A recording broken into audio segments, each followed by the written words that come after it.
Hello folks, welcome back to another episode of Homestead Fabricator. Today I'm going to take the clutch cover off and grease up the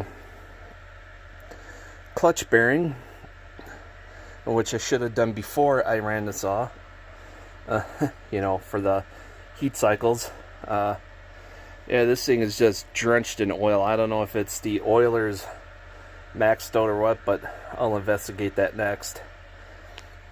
Just sitting there, it leaked out a ton of oil. So no idea what's going on there, but I know it's getting a ton of oil. So, now where'd my scrunch go? Helps be prepared, doesn't it? And silly me, I had it hiding down over here. The bar was concealing it, so. See how this goes. And I didn't realize at the time why my saws are more expensive than the other models. It's because I ordered the one with the full wrap handlebar, which I don't need. Not unless I go into felling trees with this thing.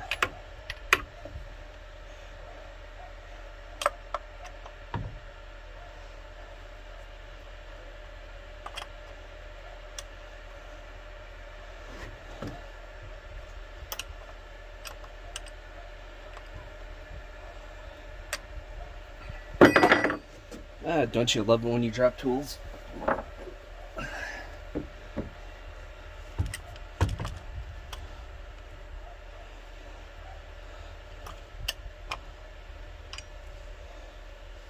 Plenty of slack on that. I've actually never done this to any of the saws. I didn't know there was a clutch bearing to lube on these things. After looking up these saws for a while, I'm like, well, that's something I need to be concerned with.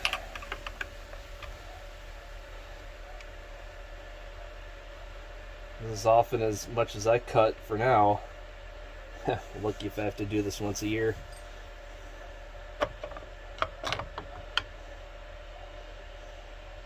Man, this cover it's just covered in oil here.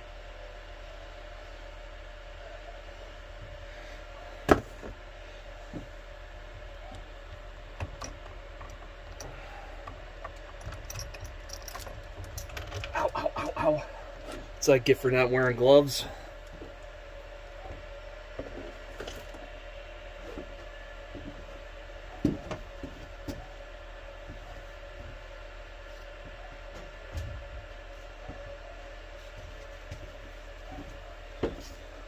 Well, those aren't for me.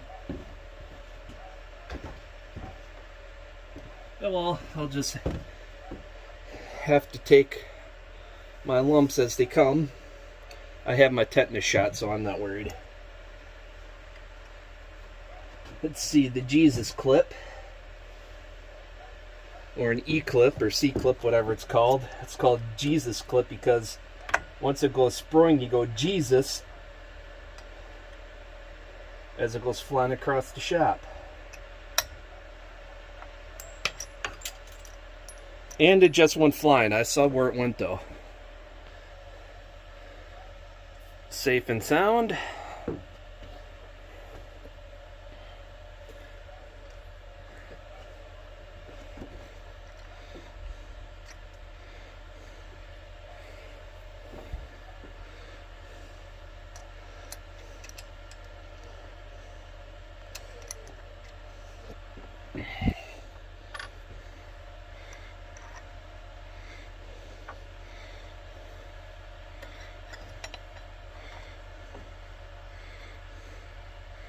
See, that comes right out.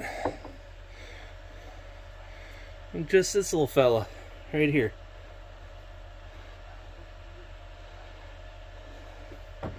Not very big and not difficult job at all to do.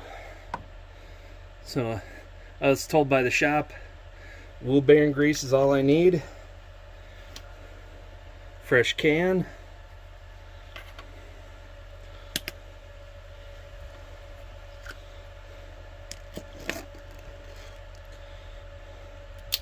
Ew, icky icky goo, as the infamous Jar Jar Binks once said. And anyone remember what that icky icky goo was? Put it in the comments. That was from Star Wars Phantom Menace. I don't have a whole lot of room here in my shed railing to put stuff. So I'm just gonna do this, push it in there, just a little bit on the finger, push it into the needle bearings. I'll wipe the excess off in a minute.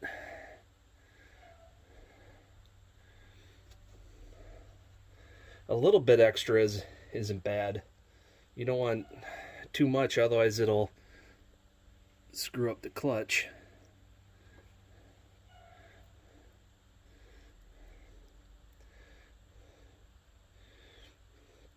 All right.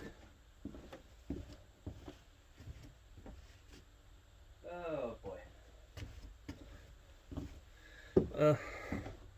Nowhere I can sight. I'll just have to use my clean fingers.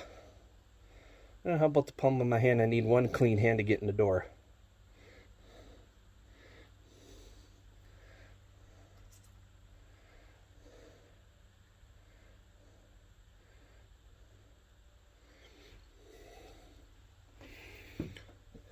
That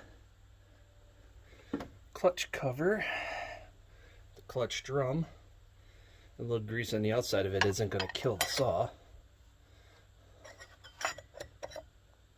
because there's a little tooth catch on there that has the clutch drum in place. A little grease on the outside ain't going to hurt it.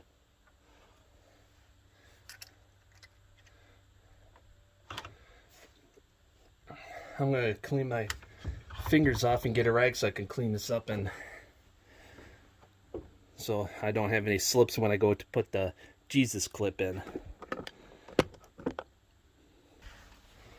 Apologize for the camera angle, folks. I just don't have the bench space yet to do this sort of thing. The outside of the clutch drum, that little bit of grease from when I touched it ain't gonna hurt it. It might hurt the e-brake, the chain brake, I mean, so let's take that off and do this properly.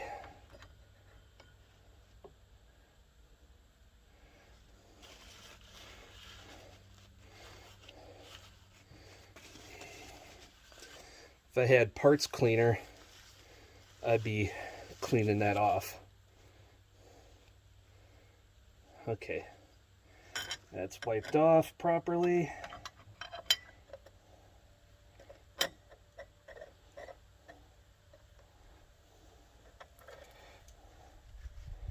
All right, something ain't cooperating here. There we go. Had to get it lined up.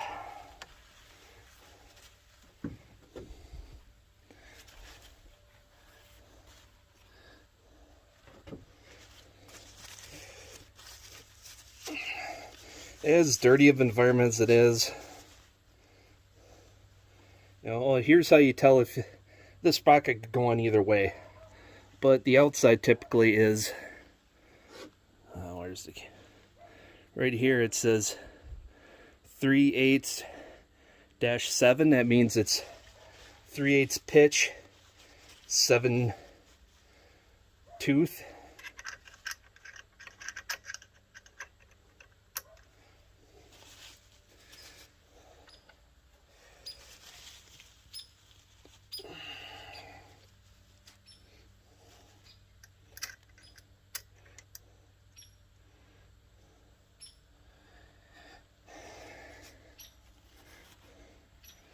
Now for the hard part.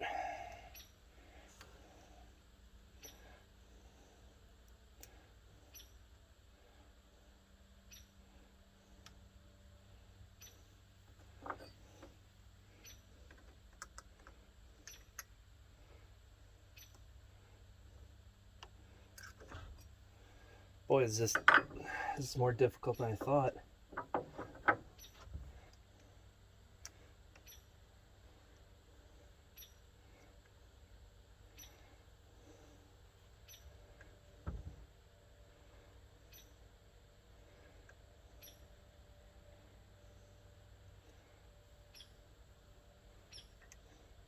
And my big old elbow in the way here.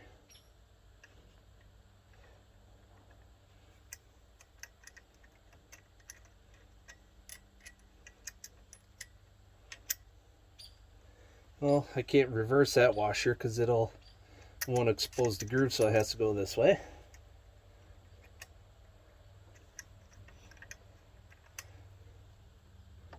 Boy, this clip is a tight fit.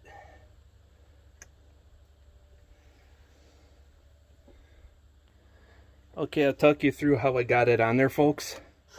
What I did was I got it in position, it stayed in place, and I used the flat part of the screwdriver to push it gently into position. I didn't use the tip to push it down. I used the flat side to get a nicer push on it, more or less more grip, more stable, less surface area for it to slip off of. So that's it. That's all there is to greasing that little clutch bearing. I don't know how often you have to do that, but if you're going to be doing it quite a bit, you're running this out quite a bit, I grease that once a month or whatever, or check with the dealer. I have to check. I'll check the manual and I'll let you know what it says, if it says anything about greasing it, or I'll find out from the dealer. Yeah, to clarify more on what I did, this is the extra footage. I pushed down on the Jesus clip like this. Now, with using one finger to hold it in place to make sure it didn't pop off, or to catch it if it did, and just put a nice light pressure push on it with the flat side of the flathead of the scrunch. And the dealer also said the oiler on these is basically half turn from all the way in to all the way out.